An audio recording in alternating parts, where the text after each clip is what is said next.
Good morning students. आज हमारा topic जो है रोमन साम्राज्य में हम ऑगस्टस जो उसका शासनकाल में बहुत महत्वपूर्ण शासक रहा है रोमन साम्राज्य का, जिसने रोमन साम्राज्य को बुलंदियों पर ले जा करके पहुंचा दिया था और उनके पड़ोसी साम्राज्य से आगे निकाल दिया था। उस व्यक्ति के उपलब्धियों के विषय में जानेंगे, उसके प्रशासनिक व्यवस्था के विषय में जानेंगे, हम उसका शासन प्रबंध भी जानेंगे। तो हम इस टॉपिक को पेज नंबर 60 पे जो नीचे पैराग्राफ दे रखा है, हम यहाँ से लेके चलते हैं। इस पैराग्राफ पे है, आप देख सकते पेज नंबर 60, यानी जो लास्ट पैराग्राफ है, यहाँ से इसको पढ़ाना है।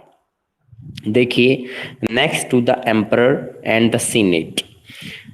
एक अब तक हमने ये बताया था आपको कि इस साम्राज्य के अंदर कि दोनों तरफ से ही तनाव की स्थिति बनी हुई थी। सीनेट के सदस्य जो होते थे, जो कि अभिजात वर्ग के सदस्य हुआ करते थे, वे राजा को अपने मनपसंद मतलब उनका सिलेक्शन करते थे। लेकिन अगर कहीं भी आपस में मतभेद हो जाता था तो वो उस राजा को चेंज करके दूसरा शासक डिक्लेयर कर देते थे। लेकिन अब ऑगस्टस के शासनकाल में सीनेट के हाथों में अब वो शक्ति नहीं रह गई थी। उनके हाथों की शक्तियां ऑगस्टस नाम के इस शासक ने छीन ली थी। द अदर की institution of imperial rule was the army. और इस समय जो महत्वपूर्ण भूमिका निभाने वाली संस्था थी वो सेना थी। यानी सेना बहुत महत्वपूर्ण भूमिकाएं निभाती थी। अगर किसी भी क्षेत्र पर हमला करना है, दूसरे के क्षेत्र को अपने क्षेत्र में मिलाना है और अपनी बात मनवानी है, तो सभी में आर्मी का रोल बड़ा अहम था।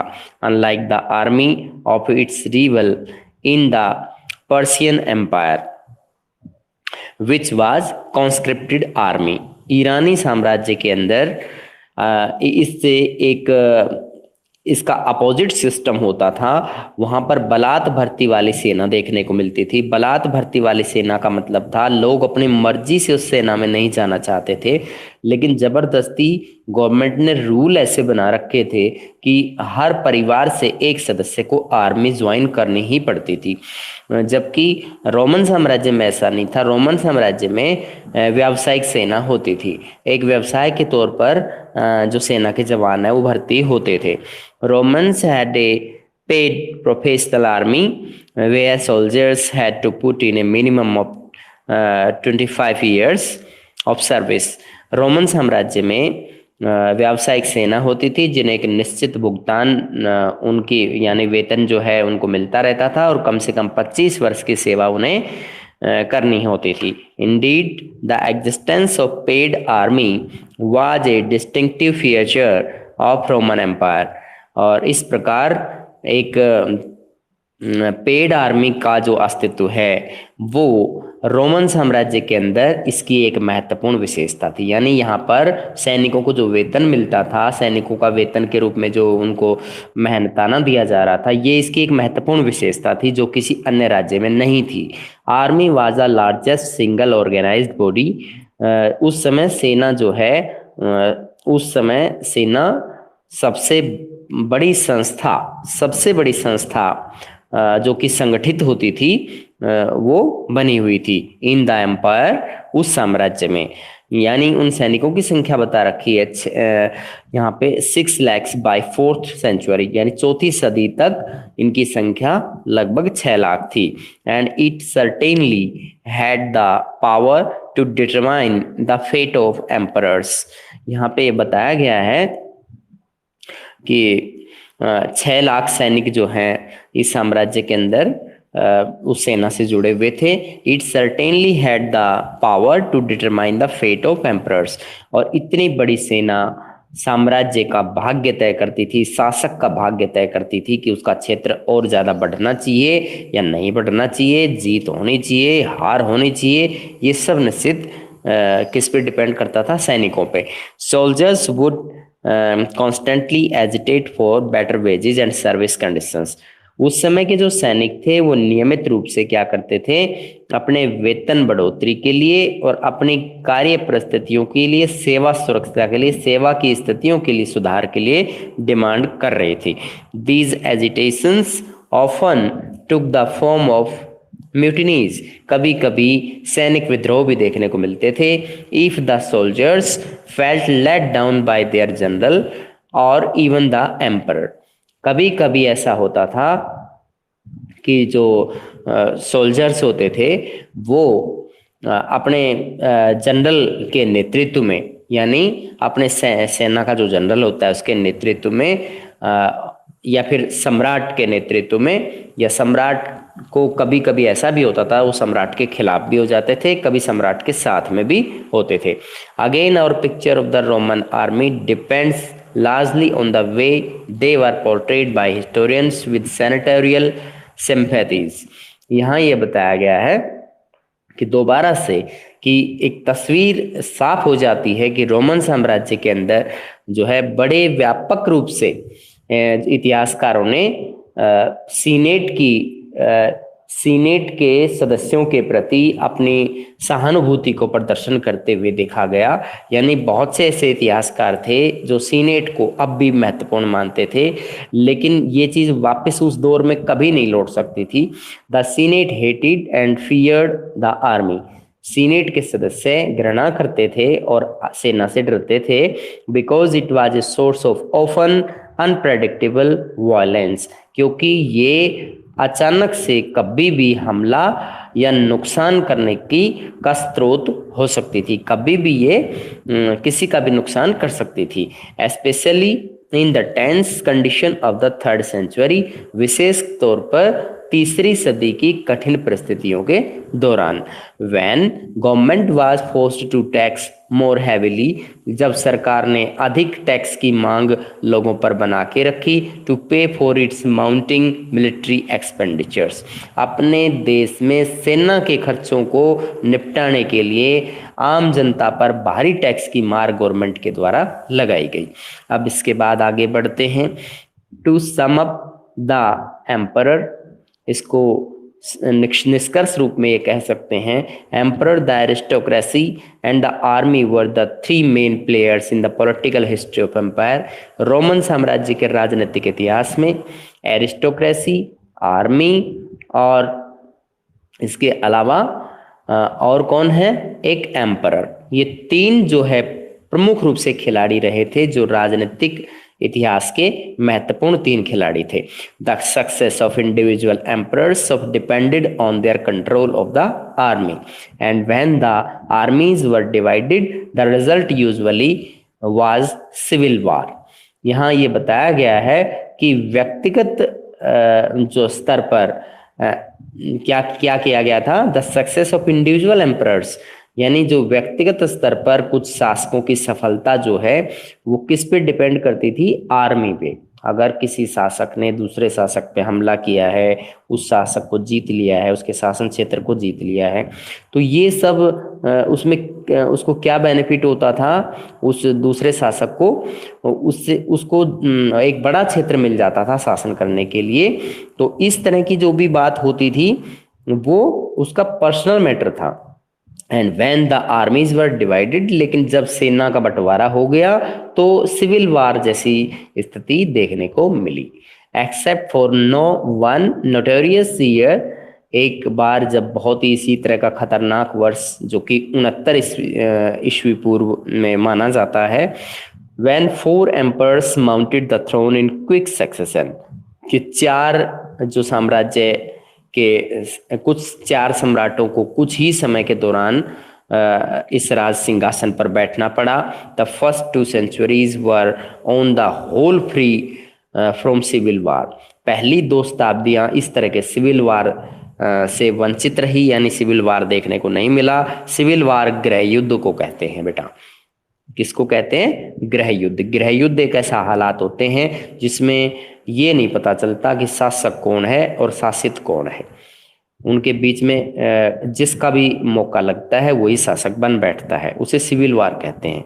In this sense relative stable और इसके सही अर्थ में जो है हम ये कह सकते हैं कि यहाँ सापेक्षिक रूप से और समर्थ इसका मीनिंग होता है। Succession to the throne was based as far as possible on family descent. उस समय उत्तराधिकार का जो सिद्धांत होता था, राज सिंहासन पे उत्तराधिकार का सिद्धांत, परिवारों के अंदर उत्तराधिकार का यानी उन पिता अपने बेटे को, वो अपने बेटे को इस तरह से प्रदान करते थे, आइदर नेचुरल और अडॉप्टिव, या तो किसी का अपना प्राकृतिक अपना खुद का बेटा है या फिर उसने अडॉप्ट किया हुआ संतान है। And even the army was strongly wedded to the principle, यहाँ तक कि सेना के अंदर भी बहुत कठोर नियमों का पालन होता था। For example Tiberius 14 to 37 CE, the second in the long line of Roman emperors. Roman सम्राटों के अंदर से जिसने 14 से 37 ईस्वी पूर्व तक शासन किया, जिसका नाम टिबेरियस था, was not the natural son of Augustus, जो कि ऑगस्टस का अपना खुद का बेटा नहीं था। The ruler who founded the principate, यह एक ऐसा शासक था, ऑगस्टस एक ऐसा शासक था जिसने प्रिंसिपेट का गठन किया था। But Augustus adopted him to ensure a smooth transition, लेकिन ऑगस्टस ने अपने इस सत्ता का हस्तांतरण सही तरीके से सही हाथों में करने के लिए उसने उसे अडॉप्ट कर लिया था। External warfare was also much less common in the first 2 centuries. The empire inherited by Tiberius from Augustus was already so vast that further expansion was felt to be unnecessary. यहाँ ये बताया गया है कि external warfare यानी बाहर से जितने भी बाहरी युद्ध जो होते हैं, बाहर से जो हमले हो रहे थे, उससे संबंधित जो मामले थे, तो इस तरह की जो बातें थी तो वो बहुत कम उस समय देखने को मिले पहली 2 शताब्दियों में। And the empire inherited by Tiberius from Augustus, और ऑगस्टस से जो शासन का जो हस्तांतरण था, सत्ता का जो हस्तांतरण था, वो टिबेरियस के हाथों में चला गया। So was that further expansion was felt to be unnecessary, और इसलिए अब सत्ता का और अधिक एक्सपेंशन जरूरी नहीं रह गया था। इनफैक्ट वास्तव में the Augustan age is remembered for the peace, इसीलिए ऑगस्टस के काल को एक शांतिपूर्ण काल के नाम से उसे जाना जाता है। It ushered in after decades of internal strife and centuries of military conquest, और इस काल को एक शांतिपूर्ण शांति काल के लिए भी जाना जाता है, इसको गोल्डन एज के रूप में भी जानते हैं, और सैन्य विजयों के लिए भी इस शताब्दी को जाना जाता है। The only major campaign of expansion in the early empire was Trajan fruitless occupation of territory across the Euphrates. फ्रात नदी के पार केवल एक ट्रोजन नाम के एक आक्रमणकारी के अगर हम उस कैंपेन को या उस सैन्य अभियान के अलावा कोई और अभियान इस दौरान नहीं देखने को मिला। In the year 113 to 17 C abandoned by his successors, 113 से 17 ईस्वी पूर्व के दौरान उनके उत्तराधिकारियों ने इससे उसे वंचित कर दिया। The emperor Trajan dream and conquest of India, यहाँ तक बेटा बताइएगा, कोई प्रॉब्लम है तो बताइए।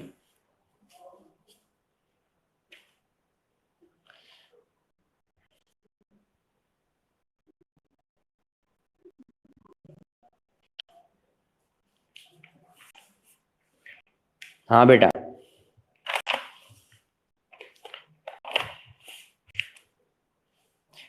कोई प्रॉब्लम अगर आपको फील हो, कोई समझ में नहीं आई हो बात, तो you can ask me.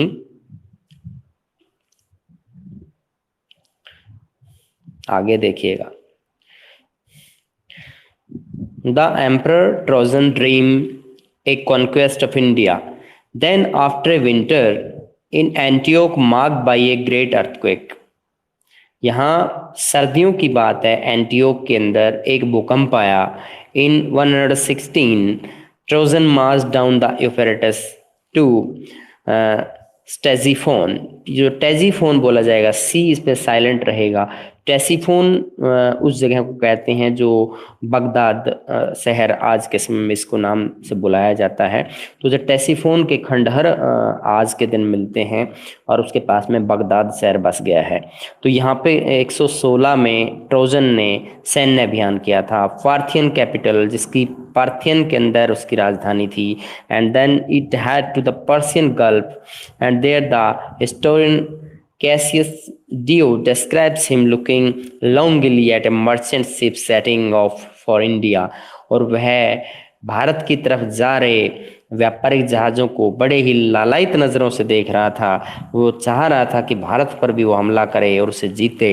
And wishing that he were as young as Alexander, और उसकी इच्छा थी कि वह सिकंदर की तरह ही उतना ही महान होता। आप आगे चलते हैं।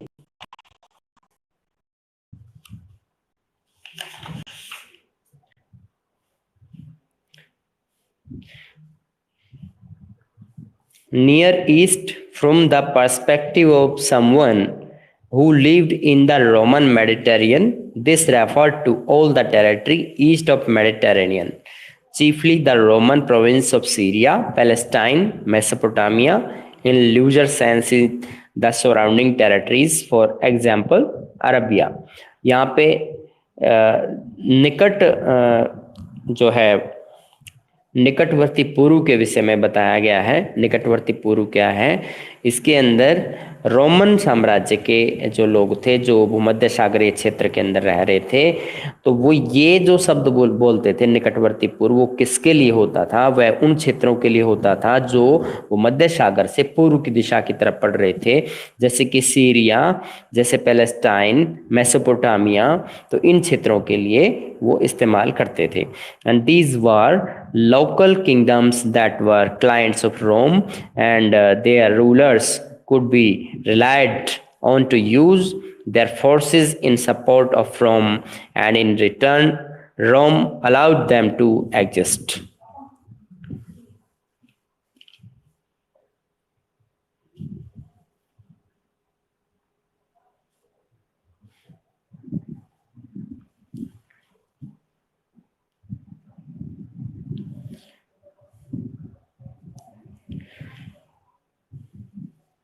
यहाँ दीज वर लोकल किंगडम्स, ये बहुत ही स्थानीय साम्राज्य थे, यानी स्थानीय स्तर पर गठित किए गए थे। That were clients of Rome, जैसे रोम के अंदर जो क्लाइंट्स के नाम से इन्हें जाना जाता है, रोम के क्लाइंट्स के नाम से जाना जाता है। Their rulers could be relied on to use their forces in support of Rome, क्योंकि इनकी जो सेना होती थी वो रोमन साम्राज्य की सेना को सपोर्ट देती थी। And in return Rome allowed them to exist, और रोम साम्राज्य इनको स्वतंत्र रूप से शासन करने की परमिशन प्रदान करता था। Pont du Gard near Nimes, France, 1st century BCE, Roman engineers built massive aqueducts over 3 continents to carry water. Pont du Gard near Nimes, France, 1st century, Roman engineers built massive aqueducts over 3 continents to carry water। यानी यहाँ पर कुछ स्थानों के नाम दे रखे हैं, जैसे पोंट डू गॉर्ड, और इसके अलावा फ्रांस का है। इसके अंदर रोमन साम्राज्य के जो इंजीनियर्स थे वो बहुत ही बड़े स्तर पर, यानी तीनों महाद्वीपों के अंदर जो जल राशियां होती थी उनसे आपस में जुड़े हुए थे, क्योंकि इनके जल मार्ग के थ्रू बड़ी मात्रा में जहाजों का आदान प्रदान एक स्थान से दूसरे स्थान पर हो रहा था। इस प्रकार ये आपका जो टॉपिक है, मेन टॉपिक जो है वो पूरा हो रहा है। अब यहाँ तक कोई प्रॉब्लम तो बता सकते हैं? यहाँ तक कोई प्रॉब्लम है किसी तरह की?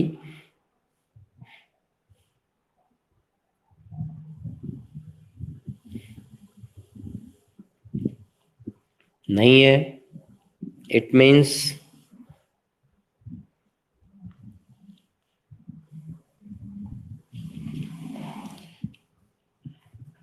आगे चलते हैं बेटा। Much more characteristics was the gradual extension of Roman direct rule. उस समय रोमन साम्राज्य के शासन के अंदर धीरे धीरे इसका विस्तार हो रहा था, और यह भी इसकी एक महत्वपूर्ण चारित्रिक विशेषता थी कि रोमन साम्राज्य का विस्तार धीरे धीरे हो रहा था. This was accomplished by absorbing a whole series of dependent kingdoms into Roman provincial territory. यहाँ this was accomplished by absorbing a whole series. यहाँ पर कुछ ऐसे भी छोटे छोटे शासक हुआ करते थे जो डिपेंडेंट थे किस पर, रोमन साम्राज्य की इस प्रोविंस पर, रोमन साम्राज्य की इस रियासत के बड़े क्षेत्र पर छोटे छोटे जो रियासतें होती थी, राजाओं की रियासतें होती थी, वो डिपेंड करती थी, वो अपने लेवल पे काम नहीं कर पा रहे थे. The near east was full of such kingdoms. और नियर ईस्ट यानी निकटवर्ती पूर्व में ऐसे बहुत से छोटे छोटे साम्राज्य थे. But by the early second century, लेकिन दूसरी शताब्दी के दौरान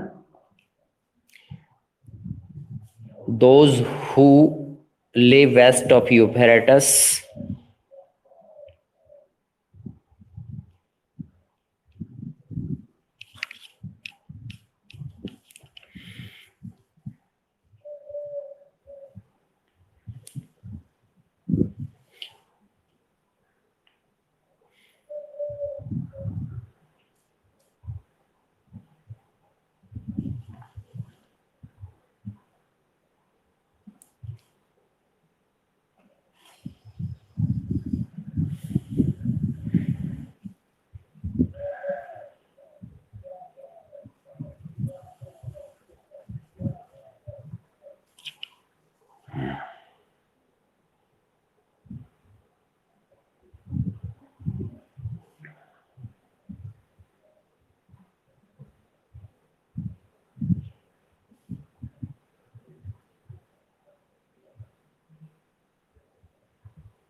ठीक है. ये सिर में दर्द अभी तो होता है, थोड़ा बहुत हो जाता, उतना ही है. वो भी कभी लगती है पूरी, कभी नहीं.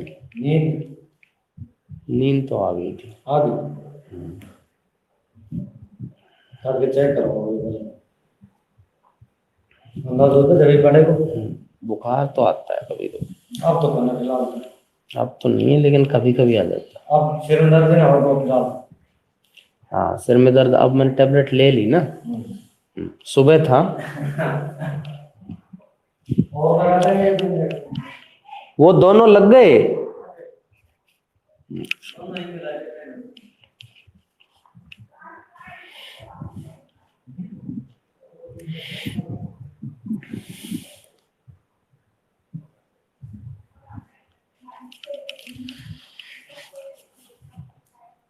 हाँ बेटा, अब अपने टॉपिक पे लौटते हैं.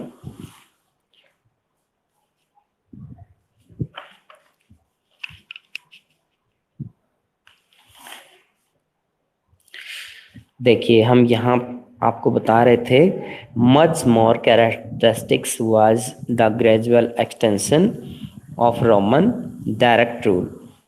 यानी जो रोमन साम्राज्य है उसके अंदर एक प्रत्यक्ष शासन का एक उदाहरण ये था कि उसमें नियमित रूप से इसका विस्तार हो रहा था. और उसके अलावा यहाँ पर हमें ये पता चलता छोटे छोटे स्थानीय शासक होते थे जो इन पे बड़ी रोमन साम्राज्य की रियासत पे डिपेंड कर रहे थे. नज़दीक का जो निकटवर्ती पूर्व था, इस साम्राज्य का ये बड़ा उदाहरण था. इसमें बहुत से ऐसे छोटे छोटे राज्य थे. यहाँ पर आरंभिक दूसरी सदी के दौरान की बातें यहाँ बताई गई हैं जो कि फरात नदी से के पास के क्षेत्र के बारे में है. आगे बता रखा है some of these kingdoms were exceedingly wealthy. इनमें से कुछ साम्राज्य ऐसे भी थे जो बहुत ही ज्यादा धनवान हो रहे थे. For example Herod kingdom yield to equivalent of 5.4 million denarii per year. यहाँ पे ये बताया गया है कि 5.4 मिलियन दिनारी के बराबर, मतलब एक वर्ष के अंदर इतनी कमाई ये लोग करते थे, equal to over 125,000 kilogram of gold, 1,25,000 kilo सोना के बराबर जो आय है वो हेराड नामक प्रांत से प्राप्त हो जाती थी। ये हेराड जो साम्राज्य है, इससे इतनी आय होती थी, तो इसका मतलब है ये बहुत ही जो है धनवान था। The denarius was Roman silver coin containing about 4.5 या 4.5 gram of pure silver. Denarius नाम का जो रोमन साम्राज्य का सिक्का था 4.5 ग्राम शुद्ध चांदी का बना हुआ था।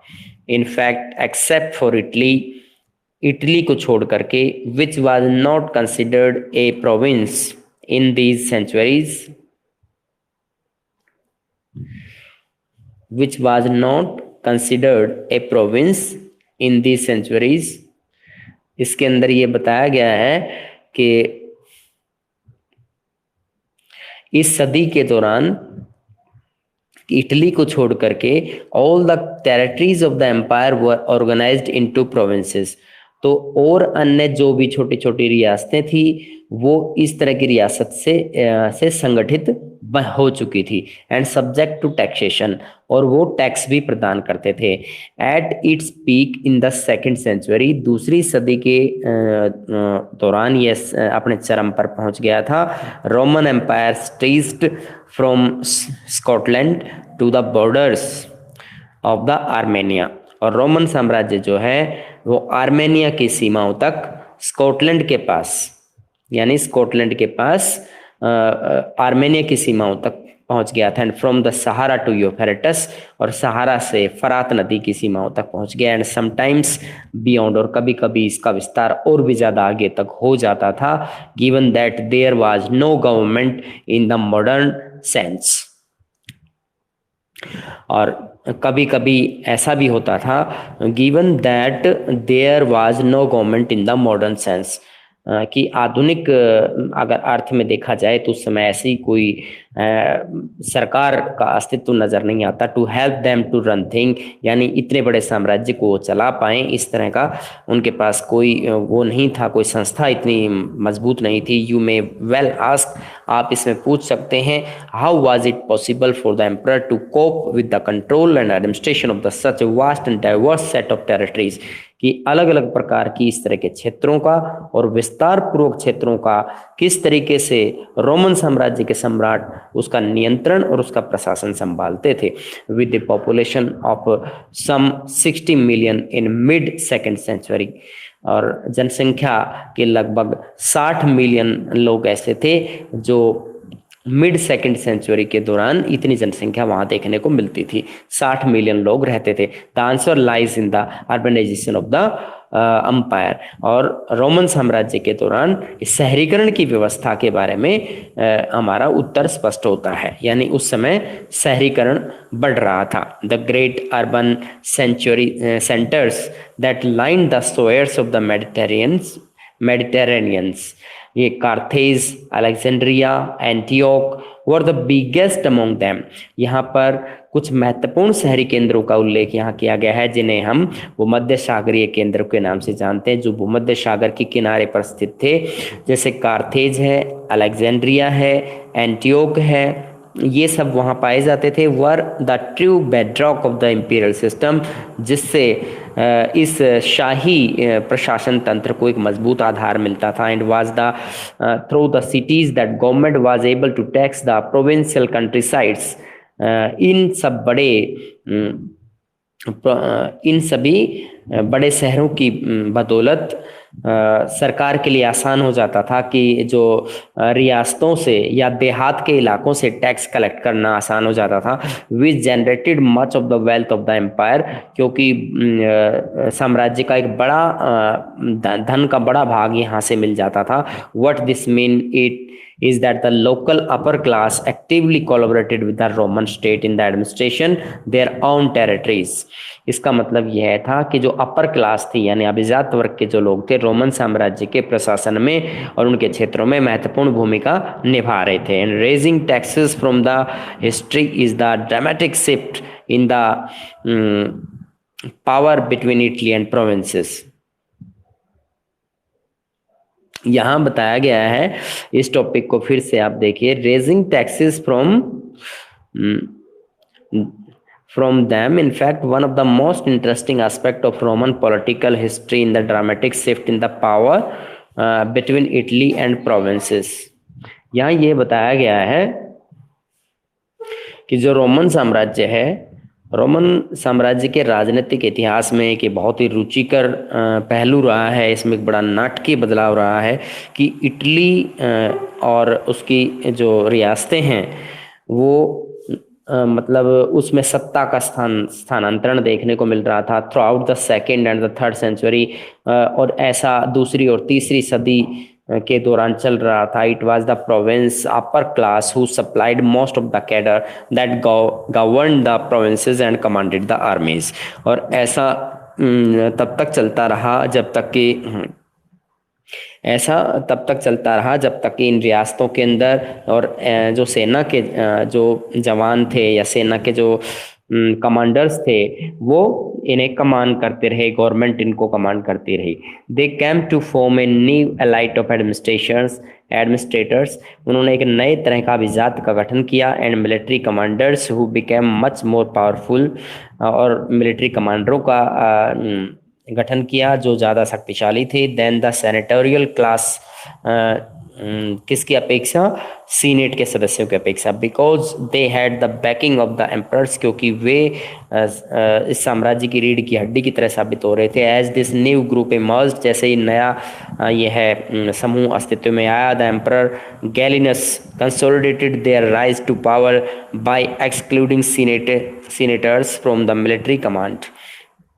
और जैसे ये नया सदस्य अस्तित्व में आया, गैलिनस नाम के एक सम्राट ने महसूस किया कि जो सत्ता का जो उदय है वो इस तरह के जो सीनेटर्स हैं उनको बाहर निकाल के ही करना चाहिए फ्रॉम द मिलिट्री कमांड। यानी मिलिट्री कमांड के अंदर जो सीनेटर्स हैं उनको हटाना होगा। We are told the Gallienus forbade senators from serving in the army और having access to it.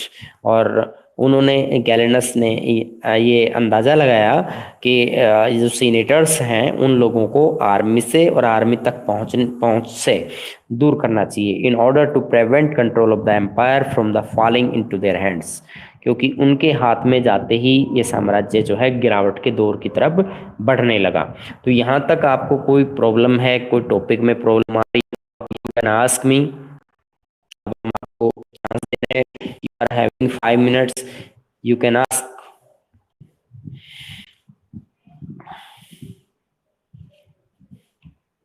Anshu बेटा, सचिन,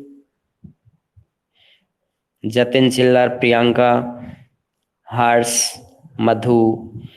बेटा पेज नंबर 62 तक का कंप्लीट हो गया, इसको एनसीईआरटी में आप पढ़ लेना। और अपने क्वेश्चन आंसर जो मैंने भेजे थे अभी आप उस पे सीआर एप्लीकेशन पे अपना 2 या 3 दिन पहले का, 4 दिन पहले का अपना काम चेक कर लेना। व्हाट्सएप ग्रुप पे भी देख लेना, हिंदी और इंग्लिश मीडियम में अपने क्वेश्चन आंसर वहाँ से नोट कर लें।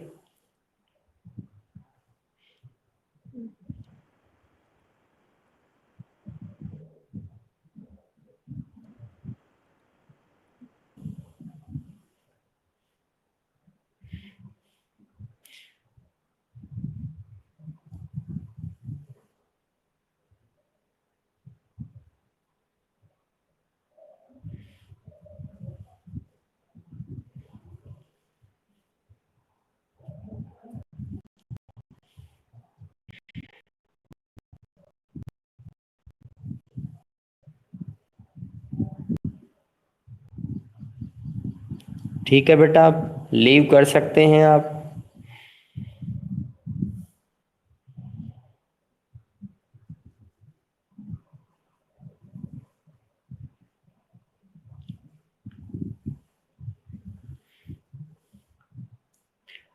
Anshu, Sachin, you can leave बेटा।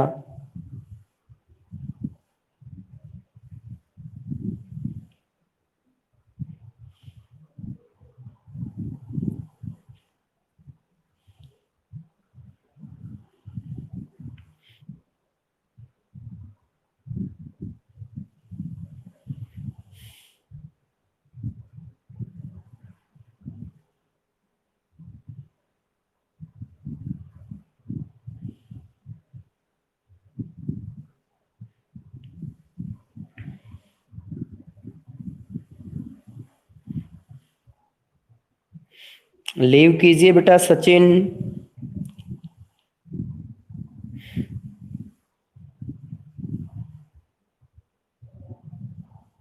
सचिन